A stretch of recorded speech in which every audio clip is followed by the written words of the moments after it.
tulungan mo kami, tulong ng Espiritu Santo na ito ay aming maisagawa, ito ay aming maipamuhay. At masunod namin ang iyong iniuutos at maipamuhay namin ang iyong prinsipyo at maganap namin, Panginoon, ang iyong kalooban. Maraming salamat, aming Ama, sa iyo ang papuri, pasasalamat at pagdakila sa pangalan ni Yeshua. Amen and amen. Salamat po sige po, palakpakan niyo ang ating Panginoon. At salamat po sa inyong pagdalo sa umagang ito. At tayo po ay magpapatuloy sa pagtalakay ng Book of Exodus. At tayo ho ay nasa chapter 20 pa rin, pero ikatlong bahagi na ho ito. Siguro aabutin ito ng 5 bahagi bago natin matapos o baka po humaba pa. But anyway, hindi naman ho tayo nagmamadali. Ang importante po ay naiintindihan natin yung ating pinag-aaralan. Ito po ang isa sa pinaka controversial na chapter sa Exodus, ang Exodus chapter 20, dahil ito po ay naglalaman ng tinatawag nating 10 Commandments or 10 utos. At napag-alaman po natin doon sa mga nauna nating pag-aaral na ito palang title na 10 Commandments ay likha lamang ng tao at hindi naman ito ang talagang title nito na ibinigay ng Diyos. Kundi ang natutunan po natin, ito ay tinawag niyang dabar, which means words. At ito ay 10 words. At ang isa pa po ay nalaman din natin na ang first commandment pala na tinutukoy natin ay hindi yung verse 3, kundi yung verse 1 and 2. No? I am Adonai, your God, who brought you out of the land of Egypt, out of slavery. So yung pala yung unang statement at hindi po yung verse 3. No? So at isa pa pong napag-alaman natin sa pag-aaral natin itong Exodus ay dahil yung bayang Israel ay niredeem ng Diyos from slavery, sila ngayon ay meron ng katungkulan na sundin kung ano ang prinsipyo ng Diyos at kung ano ang ipinag-uutos ng Diyos. Madalit salita, sila po ay may obligasyon na sa nagligtas sa kanila. May obligasyon na sila sa tumubos sa kanila. Kaya't ang bawat isa po sa atin ay mayroong obligasyon sa ating Diyos. At ang obligasyon po natin ay sumunod sa Kanya. Sumunod sa Kanyang ipinag-uutos at ipamuhay ang Kanyang prinsipyo. Kaya't ito po ang dahilan kung bakit din natin pinag-aaralan itong Torah. Dito po kasi nakapaloob ang mga prinsipyo ng Diyos. Dito nakapaloob ang Kanyang mga iniuutos. Kasi kung hindi po natin ito tatalakayin at uunawain, hindi natin alam kung ano ang gusto ng Diyos at kung ano ang ating susundin. Kaya't mahalaga po na ito ay ating tinatalakay. Now, siyempre, kaakibat nito ang pagsunod natin sa Diyos at pamumuhay ayon sa Kanyang prinsipyo ay magdudulot sa atin ng pagpapala. Hindi ho tayo maliligtas sa mga pagsubok sa buhay. Lahat ho, mapamananampalataya or hindi, ay talagang dumadaan doon. Kaya lang ho, habang dumadaan tayo doon, mayroon tayong katiyakan na tayo ay sasamahan ng Diyos. At alam natin na magtatagumpay tayo dahil sinusunod natin ang Kanyang kalooban at tayo po ay namumuhay sa Kanyang prinsipyo. So, kaya mahalaga po na ito'y inuunawa natin. Mahalaga na ito'y naiintindihan natin dahil ito ang kalooban ng Diyos. Dito siya nangusap, dito siya nagsalita, dito niya ipinahayag kung ano ang Kanyang karakter, kung ano ang Kanyang nature, kung ano ang Kanyang nais, kung ano ang Kanyang hindi nais, at kung ano ang prinsipyo na dapat na ipamuhay ng tao na nasa ilalim ng pamumuno ng Diyos. So kaya kung siya ang namumuno, siya ang dapat sundin. At kung ano ang gusto niya, yun ang dapat nating gawin. Kaya tatapusin natin ito. Ang hiling ko nga sa Panginoon ay, Lord, allow me to finish the book of Torah or the first 5 books of the Old Testament. Nasa pangalawa pa lang ako, nasa Exodus. Sabi ko, Lord, allow me to finish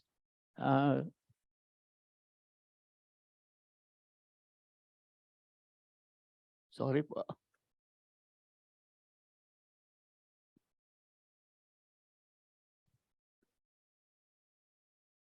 Sabi ko kay Lord, allow me to finish the 5 books of the Old Testament. Or if possible, allow me to finish the entire Old Testament, to preach it every Sunday before you take me home.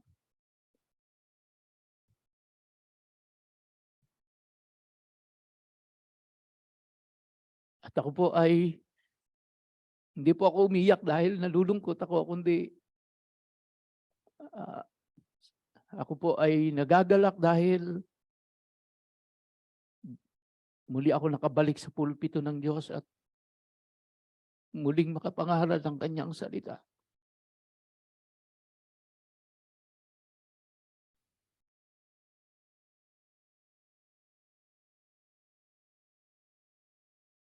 Doon po sa nakaraan nating pag-aaral, last Sunday, ay isa lang po yung natalakay natin, no? At ito po yung actually dalawa, pero ang isang na-highlight po doon, mga kapatid, ay yung ang utos ng Diyos na huwag tayong gumawa ng any carved image.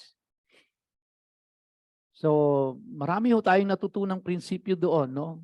Una, huwag tayong gumawa ng any carved image or any representation ng Diyos. Kasi wala naman talagang aakma na representation ang Diyos. Kahit yung cross hindi akma, no? Kahit yung pong symbol ng Holy Spirit hindi akma. Dahil ang Diyos natin ay hindi tagalupa at ang Diyos natin ay Espiritu. Kahit gaano pa ka-creative ang mind ng tao, hindi niya kayang isipin kung anong itsura ng Diyos at kung paano siya ire-represent. Kaya't ito po ay ipinagbili ng Diyos na huwag kayong gagawa. At alam ng Diyos na pag gumawa kasi ang tao, uuwi ho ito sa pagsamba niya. Kaya yun nga po yung ating common observation, di ba? Pag naglagay na tayo ng cross sa bahay, tinitreat na natin na sacred yung cross na yun. So may tendency talaga ang tao na siya ay sumamba sa kanyang ginawa na inaakala niyang yun ang representation ng Diyos. At ang sabi po ng Panginoon ay huwag paglingkuran. So huwag gumawa, huwag lumikha ng representation, huwag sasambahin, at huwag paglilingkuran. Ito po ang mahigpit na bilin niya sa bayang Israel. At nakita po natin na kahit na 3,500 years na ang nakaraan, hanggang ngayon ay yan pa rin ang kasalanan ng sangkatauhan. Lalong-lalo na po dito sa Pilipinas, napaka-hayagang paglabag sa salita ng Diyos ang nakikita natin sa karamihan ng ating pong mga kababayan. Kaya isa rin ho sa tingin ko na ito ang dahilan kung bakit hindi tayo makalaya-laya sa lahat ng uri ng mga kalamidad, sa lahat ng uri ng mga kahirapan sa bansang ito. Dahil makikita ho natin na halos sa lahat ng panig ng Pilipinas ay binabandera ang mga nilikha ng tao na kamay at sinasamba at pinaglilingkuran. At ito po ay kinamumuhian ng Diyos. Kaya't nawa po ito ay hindi makita sa ating mga Kristiyano, sa ating mga tunay na mananampalataya na po. So, kaya ito po yung bilin sa atin, huwag tayong lilikha ng anumang bagay na inaakala nating ito ang itsura ng Diyos. Huwag tayong gagawa ng any representation ng Diyos. Huwag daw po nating sasambahin ito. At huwag nating paglilingkuran. And lastly, ang isa ho nating natutunan ay pag ginawa natin ito, may kaakibat na kaparusahan yan. Pag sinabi ng Diyos na may kaakibat na kaparusahan, may kaakibat na kaparusahan yon. Kaya't ito po ay mahigpit niyang ibinilin sa bayang Israel na wag nilang gagawin. Pero nakita ho natin sa kasaysayan na matigas ang ulo, no, ng mga Israelita. Tingin ko hindi lang ho mga Israelita, kundi matigas ang ulo ng tao eh, no? Gagawin at gagawin niya kung ano ang gusto niyang gawin kahit nalabag ito sa kalooban ng Diyos. Kahit na alam niya ito ay magdudulot ng kapahamakan, ay gagawin pa rin ng tao. No. So this morning, ang ating pong pag-uusapan ngayon ay yung ating huling talata na tinalakay at nawa po ay makarami tayo ng talatang tatalakayin ngayong umaga, pero I doubt, no? Baka isang ano lang ho ang ating matalakay. Saglit lang po.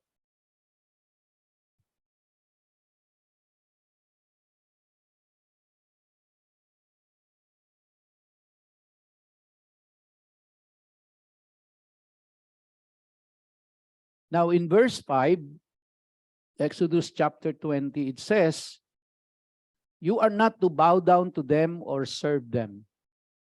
For I, Adonai your God, am a jealous God, punishing the children for the sins of the parents to the third and fourth generation of those who hate me." Now ito po yung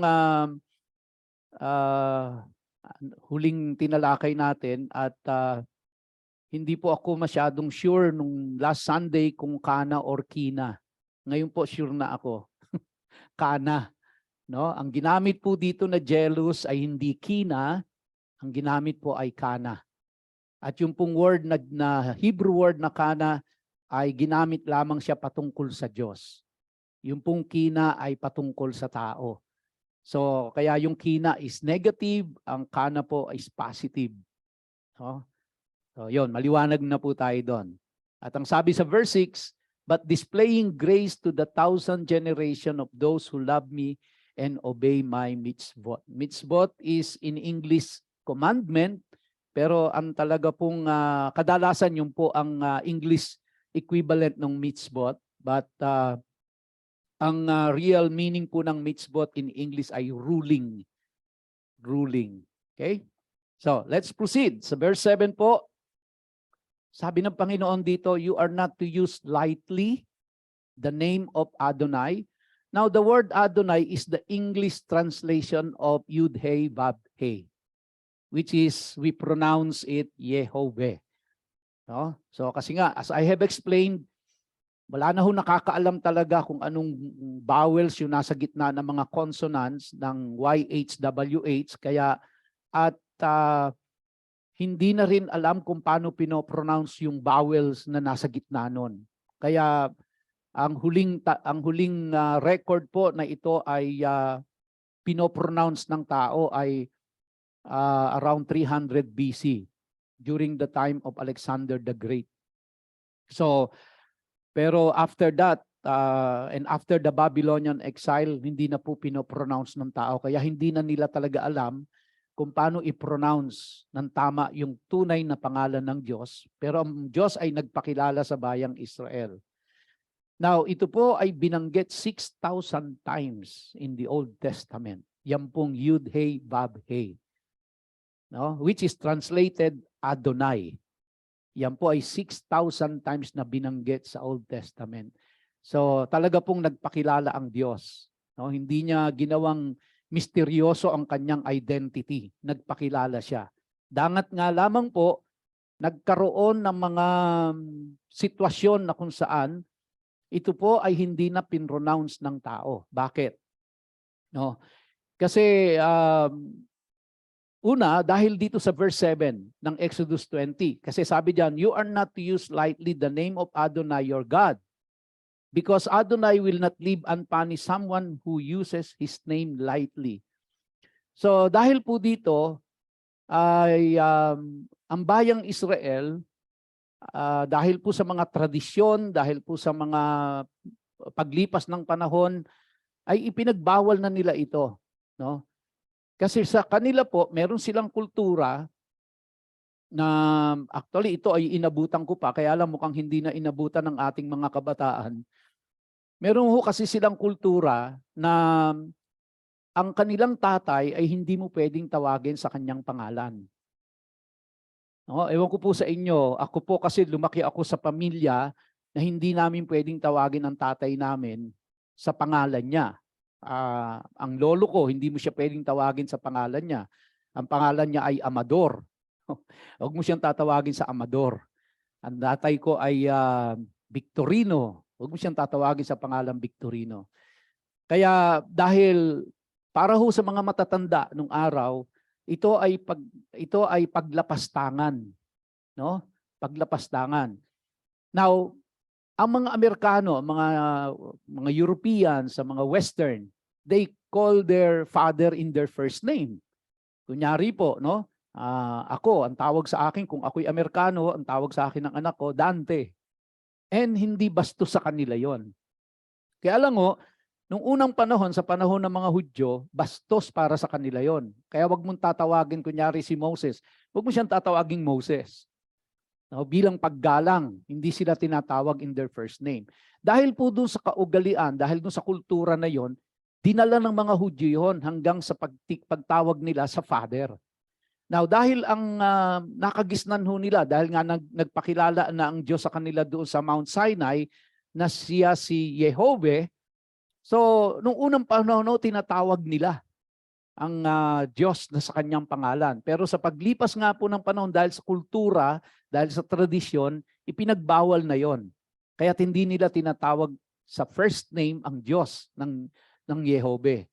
So, at hindi lang po ito sa Exodus, maging sa Leviticus ay nandoon po din ito, na isang malaking kalapastanganan kapag ang Diyos, Ama, ay tinawag mo sa kanyang pangalan para sa mga Hudyo. Kaya ipinagbawal ito. Ngunit ito ho ba ang ibig sabihin nitong verse 7 na ito? Na hindi natin siya pwedeng tawagin sa kanyang pangalan. Katulad do ang Panginoong Jesus. Di ba? Tinatawag natin siya sa pangalan niya, si Yeshua, o sa Hebrew, Jesus in English. So, malaki bang kalapastanganan yon para sa kanila? Sang-ayon po sa mga Hebrew sages, yung mga intelihente na mga Hebreyo, at sa mga rabbi, sa mga scholars, mga Bible scholars, hindi naman po yun ang ibig sabihin nun, na hindi mo pwedeng banggitin ang pangalan ng Diyos. Hindi yun ang ibig sabihin nitong verse 7. Okay? Na malaking kalapastanganan kapag binanggit mo ang pangalan niya. Oh. So, ito po ay dala ng kanilang mga tradisyon at mga pagsasaling-saling katuruan. Pero ang totoo po, hindi ito ay pinagbawal ng Diyos. Nabanggitin ang kanyang pangalan. So, kaya kung tayo po'y mananalangin at tayo ay tatawag sa kanya at tatawagin natin siyang Jehovah or Yahweh or mahirap din kung Yud-He, Vav-He, no? So, wala ho tayong nilalabag doon sa verse 7. Hindi natin nilalabag yung verse 7. Hindi natin nilalapastangan ang Diyos kung tinatawag natin siya sa kanyang pangalan. So, madalit salita, anong ibig sabihin nito? You are not to use lightly the name of Adonai your God, because Adonai will not leave unpunished someone who uses his name lightly. Now, according to the mga Hebrew sages, again, according to the rabbis, according to mga Bible scholars na nagsaliksik po nito, nag-aral ng mas malalim kung anong ibig sabihin nitong you are not to use lightly the name of Adonai your God. No? Kasi pag ginamit mo yon lightly, ang sabi po diyan, Adonai will not leave unpunished. So may kaakibat na kaparusahan. Naku, mga kapatid, di ba? Kaya kailangan alam natin. Kasi baka mamaya nakukumit natin ito, may kaakibat na kaparusahan. Kaya dapat naintindihan natin kung anong ibig sabihin nito para alam natin kung ano ang tamang application niya. Now, according, again, to the Hebrew sages and rabbis and the Bible scholars, based on their studies po sa mas malalim na pag-aaral, ang ibig sabihin daw po niyan ay huwag mong gagamitin ang pangalan ng Diyos sa iyong pangangako sa iyong pagsumpa. Kumbaga, ipinapangako ko sa iyo sa pangalan ng Diyos na ikaw ay mamahalin ko.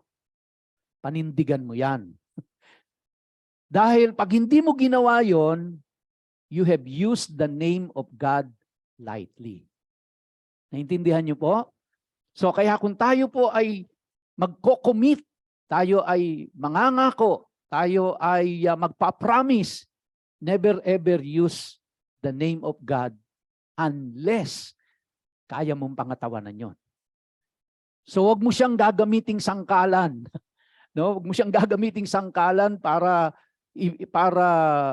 kumbinsihin ang tao na totoo yung sinasabi mo, pero at the end hindi mo pala kayang pangatawanan at hindi mo kayang gawin. No? Kumbaga po, sa pangalan ni Jehovah, nangangako ako na ako ay maglilingkod sa Diyos habang ako'y nabubuhay. Naku, pag ginawa niyo po yan, panindigan ninyo. Kasi pag hindi mo ginawa, you have used the name of God lightly. Okay po? Naintindihan natin? So hindi po ito ibig sabihin na pag binanggit natin, binigkas natin ang pangalan ng Diyos, nilalabag natin ang verse 7. Hindi po yun ang ibig sabihin nun. Kasi inalaw naman talaga ng Diyos sila na ibigkasin nila ang pangalan ng Diyos. Sa pagtawag nila, bigkasin nila ang pangalan ng Diyos. Kaya nagpakilala po ang Diyos sa kanila para mabigkas nila. Kaya nga lang po yun, no, sa sobrang pagtrato nila na napakabanal ng Diyos, kung ano-ano na ho ang lumabas na mga katuruan sa kanila. Plus, nadagdagan ito nung kultura nila na hindi mo pwedeng tawagin sa first name ang tatay ng tahanan. Siya yung pinaka-ultimate father, lalong hindi mo siya pwedeng tawagin sa kanyang pangalan. Pero hindi po yun ang ibig sabihin nun. Okay? Yun po ay tradisyon at bunga ng kultura ng mga Hudyo, hindi yun ang itinuro ng Diyos. Alright? So we can call our Father by His name.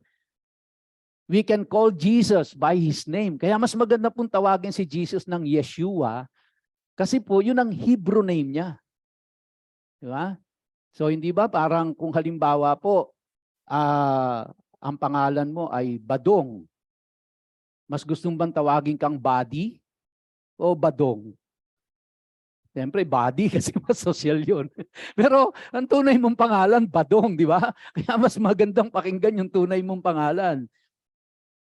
Now, so yan, Badong. Okay. So yan po yung ibig sabihin nito mga kapatid, no? Wag ho nating gagamitin ang pangalan ng Diyos sa ating panunumpa na hindi natin kayang tuparin at hindi natin kayang gawin.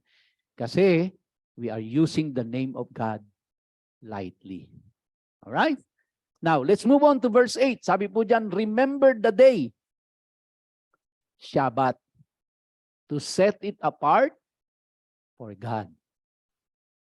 Now, ito po yung medyo kontrobersyal. Sa unang pag-aaral natin ng chapter 20 ng Exodus, lahat tayo ay kumbinsido na ang 10 Commandments that we call 10 Commandments, lahat yan valid. Pag sinabi nating lahat yan ay valid, lahat yan ay applicable. Pag sinabi nating lahat yan ay applicable, lahat yan sinusunod natin. Pero bakit po itong Shabbat hindi natin sinusunod? And yet, ito po ay nakapaloob sa tinatawag nating 10 utos ng Diyos. Ito po ay utos, which means hindi ito optional. Which means you have to obey it. You have to do it. But let me be clear mga kapatid, I stand before you today at hindi ko po kayo sinasabihan na mula sa Sabado ay i-practice nyo na ito. I will leave it up to you, mga kapatid. I will just preach what the Word of God says and I will leave it up to your conviction. Hindi ko po alam ang lahat ng sitwasyon ninyo. But I will just focus on what the Word of God says. No? And let the Word of God speak to you. All right? Ang sabi po dito, remember the day Shabbat to set it apart for God. Tuloy natin yung pagbasa. Ang reason, you have 6 days to labor and do all your work. But the 7th day is a Shabbat. In English, ang tawag po natin dyan, Sabbath. For Adonai your God, no? Sabi, you have 6 days to labor and do all your work. But the 7th day is a Shabbat for Adonai your God. Bagamat ang Sabat po ay ginawa ng Diyos, ito po ay ang Diyos ang gumawa, no? At hindi po ang tao. Pero ito po ay mayroong kapakinabangan sa tao kung ito ay susundin. At ang araw pong ito ay hindi para sa tao. Bagamat ito po ay mayroong direct na kapakinabangan sa tao, pero ang araw na ito ay para sa Diyos. Okay? You have 6 days to labor and do all your work, but the 7th day is a Shabbat for Adonai your God. On it, you are not to do any kind of work. Not you, your son or your daughter, not your male or female slave, not your livestock, and not the foreigner staying with you inside the gates to your property. For in 6 days, Adonai made heaven and earth, the sea and everything in them. But on the 7th day, he rested. This is why Adonai blessed the day, Shabbat, and separated it for himself. Which means, ito pong Sabbath na ito is really a special day for God. Now, na muna natin puntahan yung verse 12. Hanggang doon muna tayo sa verse 11. Napansin natin dito na sa verse 11, for in 6 days Adonai made heaven and earth, the sea and everything in them. But on the 7th day, he rested. So yung Sabbath po ay nagsimula doon pa lang sa creation.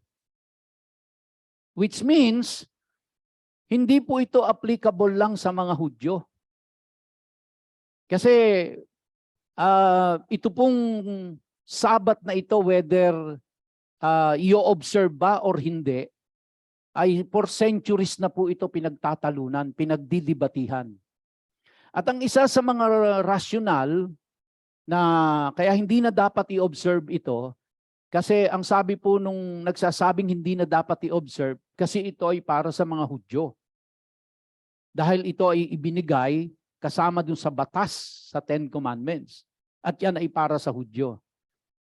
Pero pag binakas natin ang kasaysayan, makikita natin ang Sabat ay nagsimula sa creation pa. Wala pang mga Hudyo. Si Eva at si Adan pa lang ang tao sa mundong ito.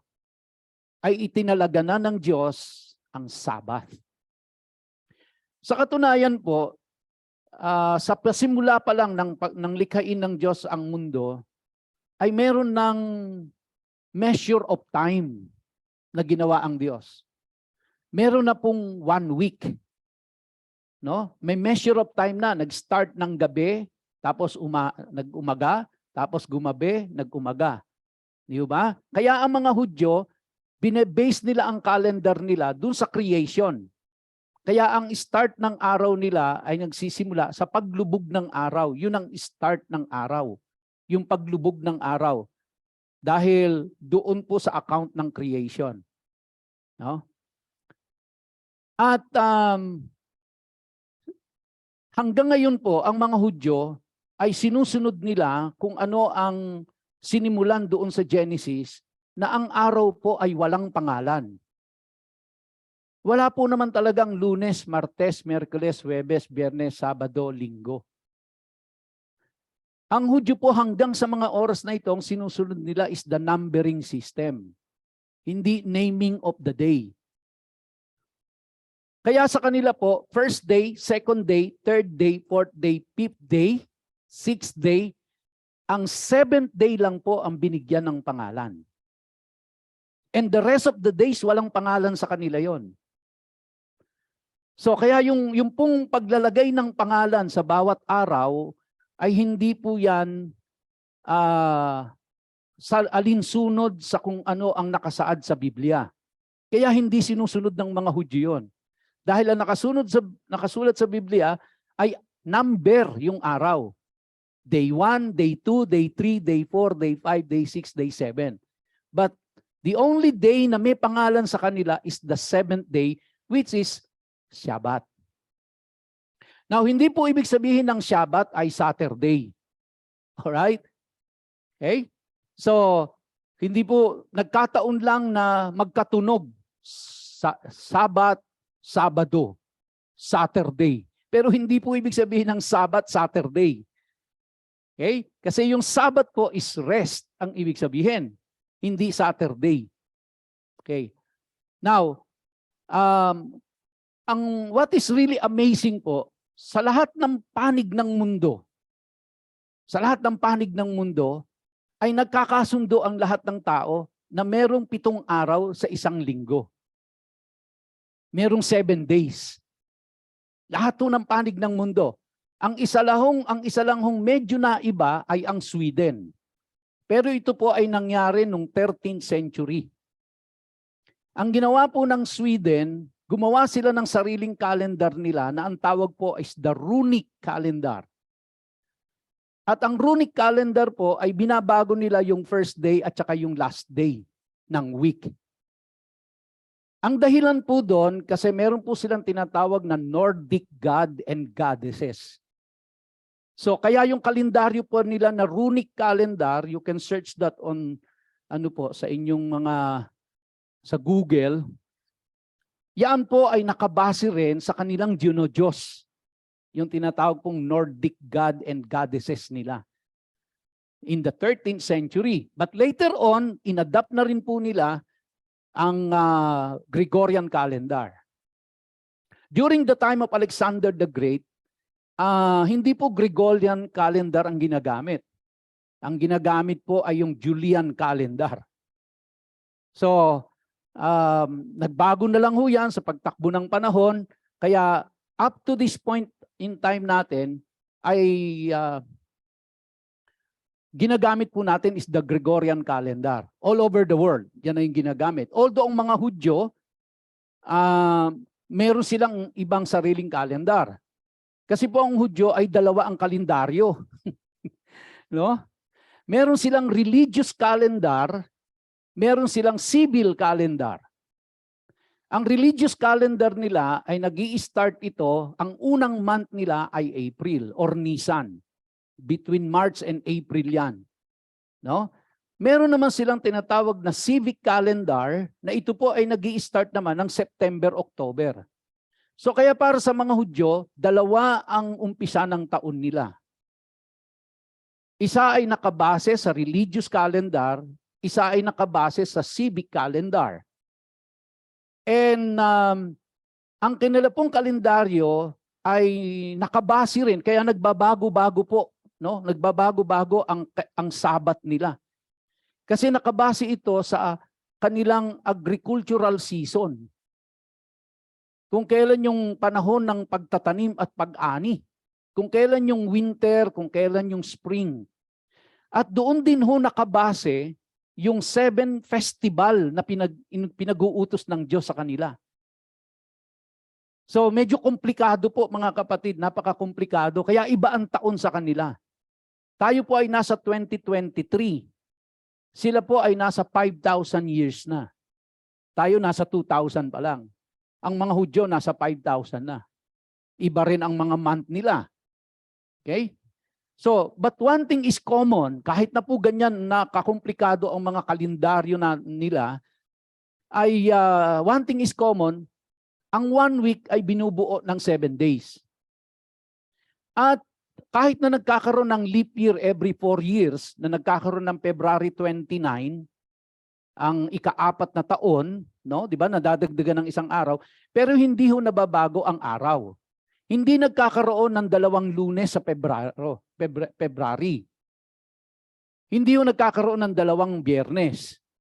Tuloy-tuloy lang siya, Monday, Tuesday, Wednesday, Thursday, Friday, Saturday, Sunday. Pero based on the computation po nila, ang pumapatak na 7th day nila is Saturday. Now, saan nagmula yung Sunday, Monday, Tuesday na yan? Kasi nung time po ni Constantine, sa kahilingan ng nanay niya, no, kailangan alam natin itong kasaysayan na ito eh. Nagdeklara siya na ang Sunday ang day of the Lord. Kaya hindi po ang Bible ang tumawag ng Sunday as the day of the Lord. Wala pong tinawag na day of the Lord na araw ang Biblia. Ang tumawag po ng day of the Lord ang Sunday ay tinawag ng day of the Lord si Constantine, Emperor Constantine ng Rome, na sinang-ayunan po ito ng buong Catholic Church. At ito po ay base sa kahilingan ng nanay niya. Now, bakit to? Sapagkat nung time po nito kasi, ang pinakalaganap na pananampalataya ng mga panahon na yon, ang sinasamba po ay ang araw. Okay? Ang araw. Kaya nagkaroon ng sun day. Kumbaga po, araw yon nung araw. Okay? Kaya Sunday. So ito po ay bilang pag-honor nila sa dinodiyos nila na araw. Kaya binigyan siya ng araw na tinawag na Sunday. Pero wala hong pinangalanang araw sa Biblia maliban dun sa 7th day. So saan nagsimula ngayon? Yung pong Monday, ang first day. Paano nagsimula? Diba? Ngayon no, ang tinuturing natin na first day ay Monday kasi yun ang first day ng working day ng week. Saan nagsimula yon?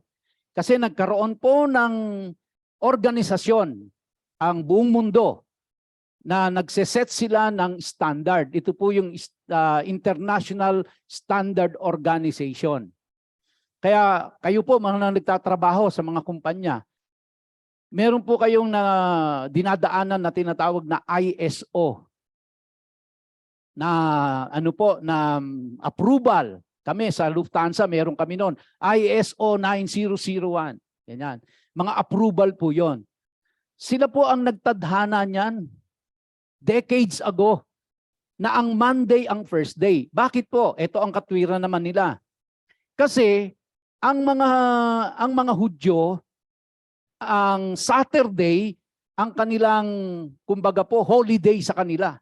Kasi yun yung Sabbath day. Ang mga ibang Kristiyano, para sa kanila, Sunday. Kasi nga dahil doon sa dinictate ni Constantine. So kaya na pag-isip nila, ang mga Hudyo, Saturday, ang mga Romano, Sunday, gawin na lang nating Monday ang first day for business purposes.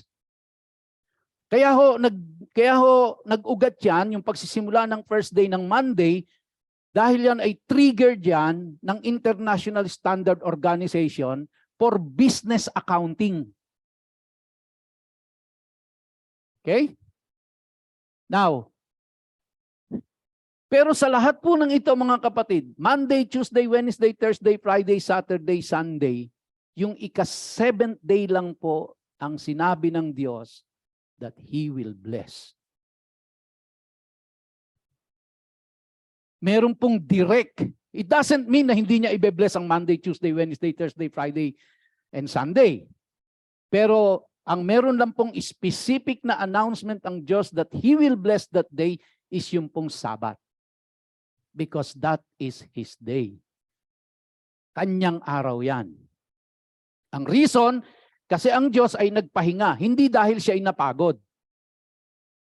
No? Dahil ang isang omnipotent God, hindi po mapapagod. Ang ibig sabihin lang ng siya'y nagpahinga, ibig sabihin po, complete na yung kanyang creation at wala na siyang i-create pa. Tapos na yung kanyang creation.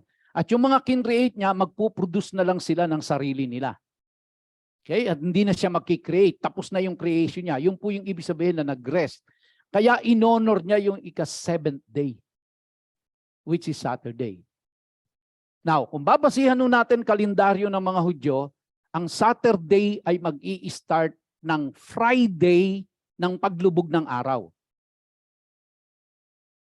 Kaya nung time po nila, meron ho talagang mga member ng Sanhedrin. Mga 3 tao yon. Sila po yung nag-iintay ng paglubog ng araw. Pag nakita nila lumubog na ang araw, idideklara na nila, pupunta na sila dun sa Sanhedrin. Lubog na ang araw. Kunyari, 5:45 ng hapon. Lubog na ang araw.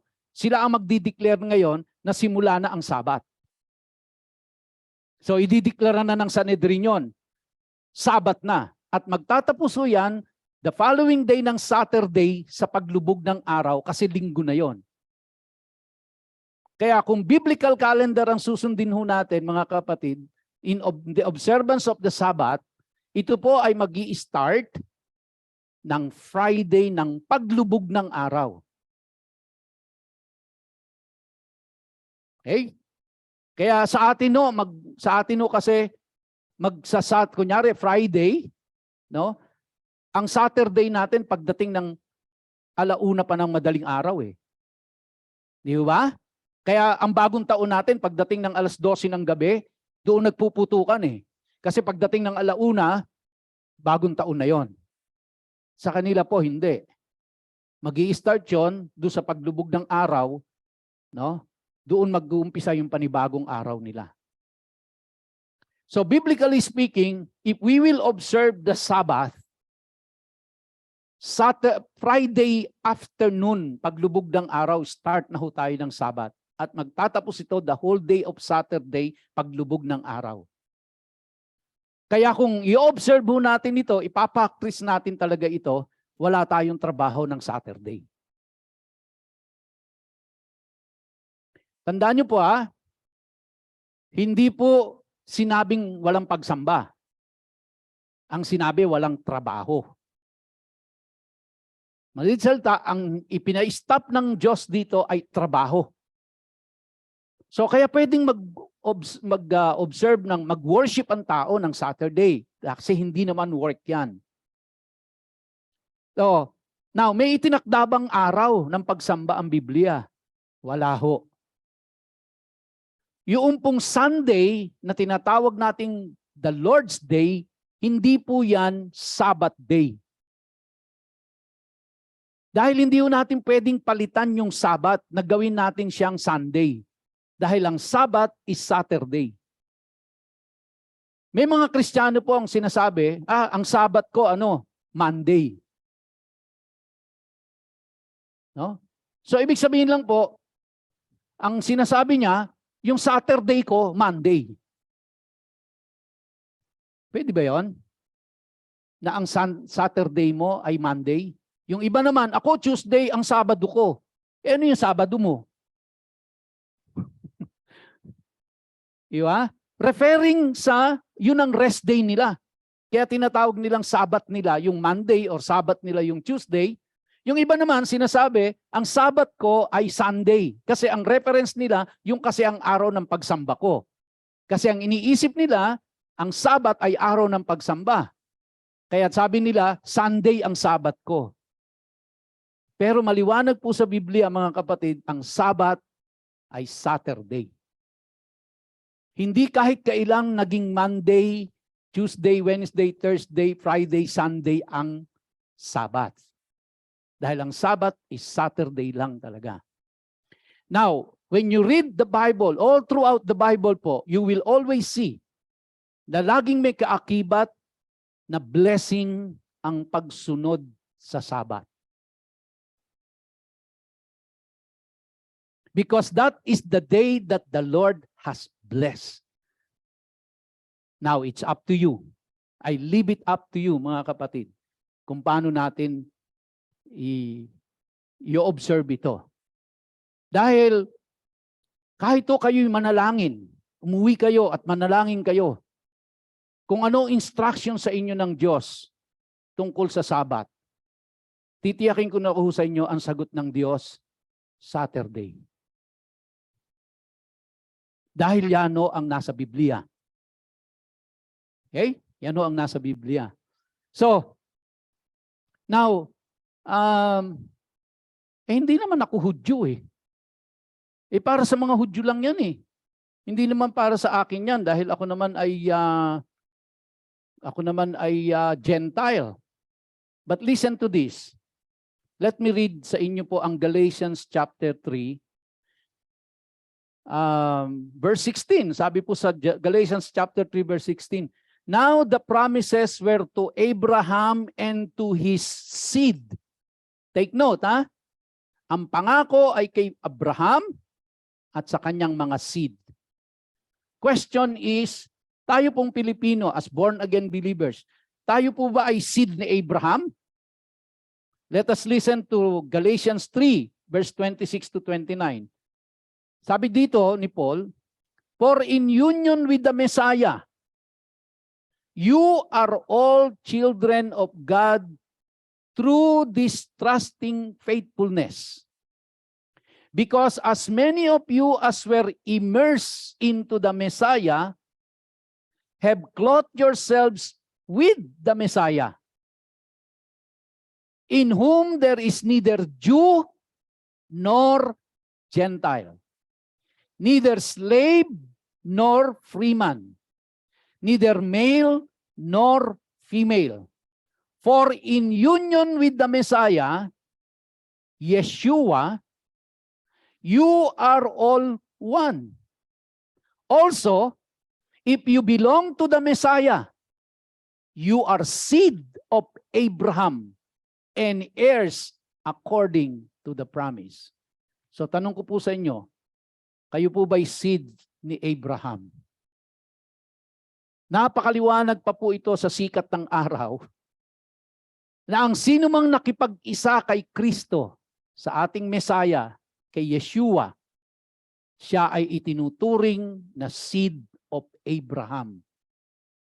At kung ikaw ay seed of Abraham, kasama ka dun sa ipinangako sa bayang Israel.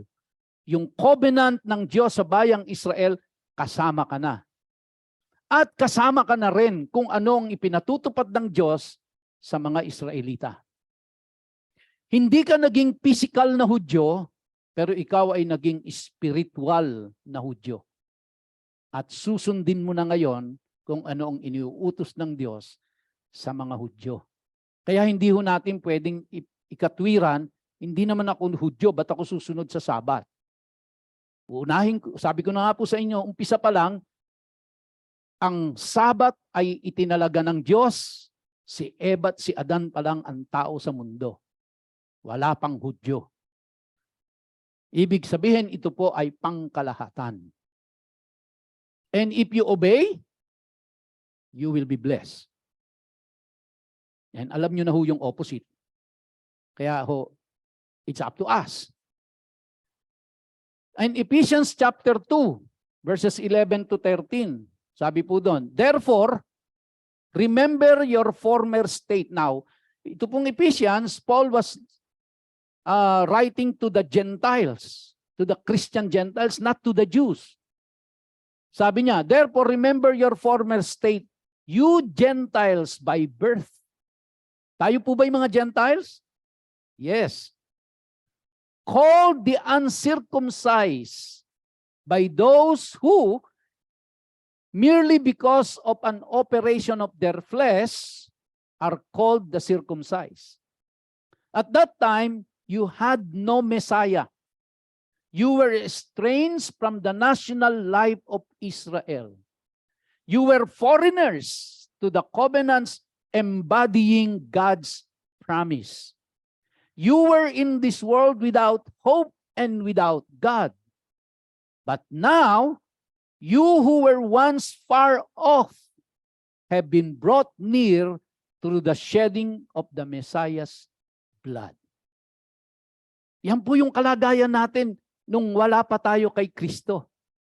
Nung tayo po ay na kay Kristo na, kabilang na tayo sa bayang pinili ng Diyos, bayang Israel.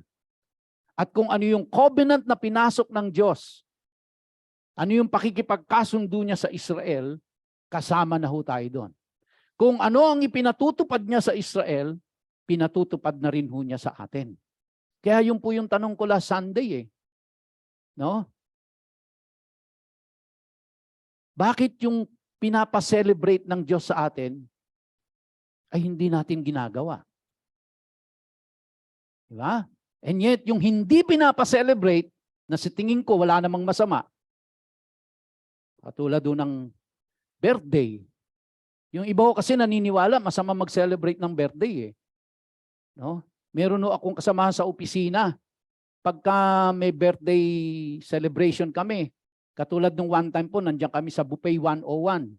No? Meron silang hila-hilang, may nakalagay na pagkilaki-laking happy birthday kasi meron kaming kasama na nag-celebrate ng birthday. Binilagay doon. Ayaw niya hong magpakuha ng picture. Sabi niya, ayoko, hindi bawal sa ano namin, relihiyon namin yan So, kaya lahat kami nandoon, bukod tanging siya lang na nakaupo doon, ayaw magpakuha. So para makasama lang namin siya na magpakuha, tinanggal yung happy birthday. Doon lang siya sumama. Tapos, minsan po may nagpakain. Nagpakain sa amin at dahil birthday. Wala naman nagsasabi na kaya may pakain dahil may birthday. So kainan kami lahat. Kain din siya. Tapos sabi, nung bandang nung tapos na po, bakit ba may kainan? Kasi birthday ni ano. Naku! Kung sinabi niyo sa akin birthday, hindi ako kakain. Di isuka mo. Ganun o katindi, no? Hindi rin siya pwedeng halimbawa, siyempre mga social gathering po, no? May mga wine, ganyan, may wine toasting, hindi siya pwedeng cheers, hindi ho makiki-cheers yun. May mga taong ganito, ganun katindi ang kanilang paniwala. Pero hindi ko alam kung hindi ko pa nakakausap ng masinsinan Gusto kong alamin kung bakit Saan ba sa Biblia nakasulat yun na bawal mag-celebrate ng birthday? Ito ay aking sariling analysis lang. Kasi baka ang basehan nila doon, si Herod Antipas, nag-celebrate ng birthday. Di ba? Tapos sa celebration ng birthday niya, pinapatay niya si John. Pinapugutan niya ng ulo. Baka yun ang basihan nila, no? Hindi ko alam. Pero wala ho akong alam na may directly sinasabi ang Bible na bawal mag-celebrate ng birthday. Bawal lang yan pag hindi ka nag-imbita. Hindi ka naghanda. Hindi ho, sa tingin ko walang masama. Christmas. No? Bagamat pagan ang origin yan. Totoo naman yon. Pagan ang origin. Pero to commemorate the birth of Christ, although wala naman talagang nakakaalam kung ano talaga ang eksaktong petsa, is there something wrong with commemorating the birth of Jesus Christ? Sa tingin ko wala naman po. Pero hindi ho inutos sa atin na i-celebrate ang birthday ni Jesus Christ. Pero sineselebrate natin. Anniversary ng mga mag-asawa. No? Ito lang po nakaraang linggo, bumaha ng happy anniversary. Katakot-takot, wala naman ako natikman kahit man lang kapirasong puro happy anniversary na lang. May masama ba doon? Sa tingin ko wala naman. Kasi sineselebrate lang natin yung kabutihan ng Diyos sa marriage ng mag-asawa, sa kapanganakan mo, sineselebrate lang naman natin, pinapasalamatan natin ang Diyos, di ba? Wala naman akong nakikitang masama doon. Kaya nga sabi ko nung last Sunday, ang masama po, kung ano yung inutos, hindi natin ginagawa. Yun ang masama. Di ba?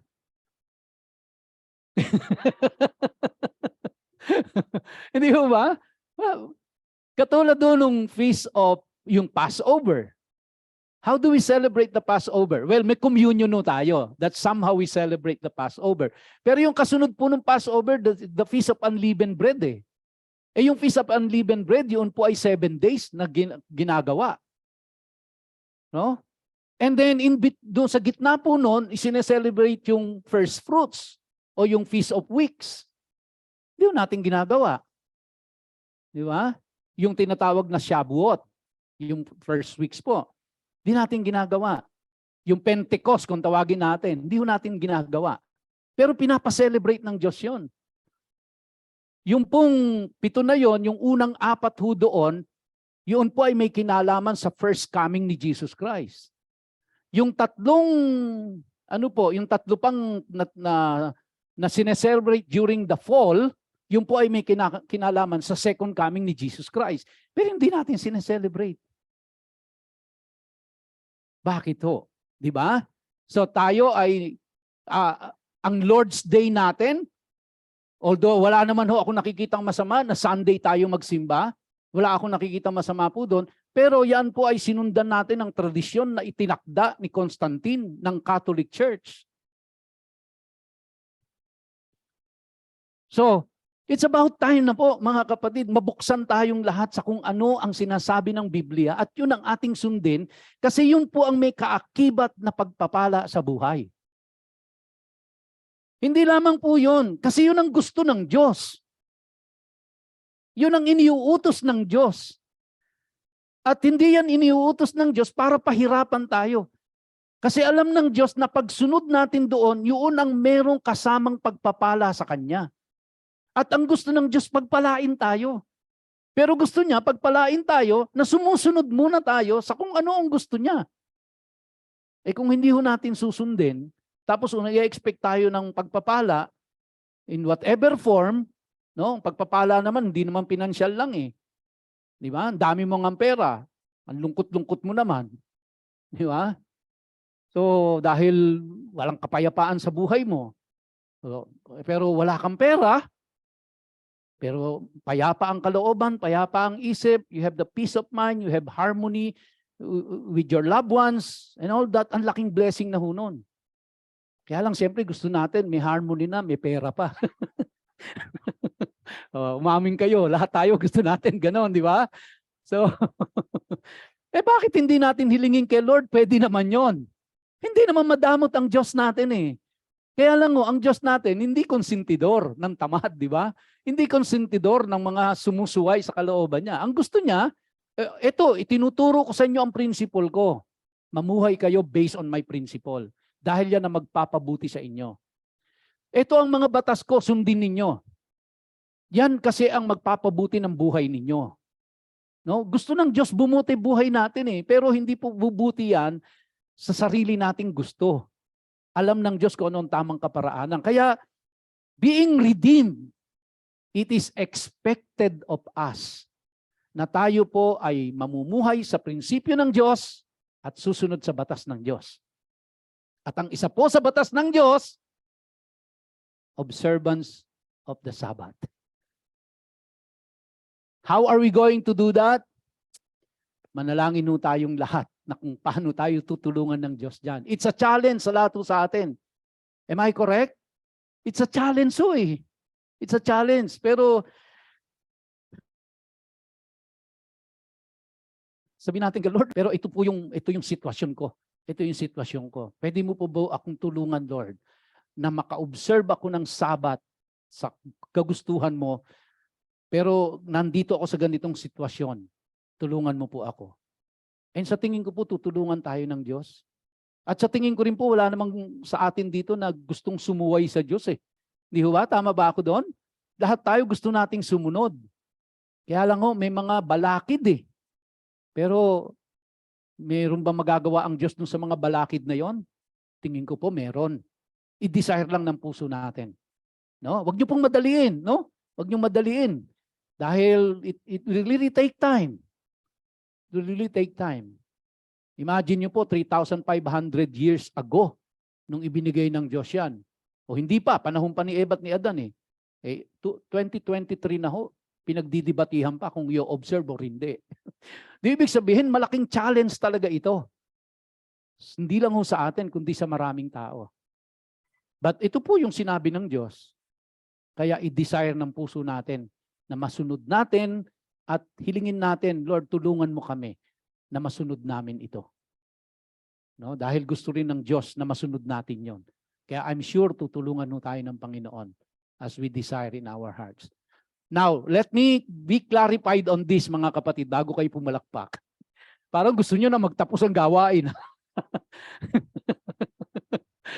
Let me be clarified. Okay? For your peace of mind, wala ho itong kinalaman sa inyong salvation.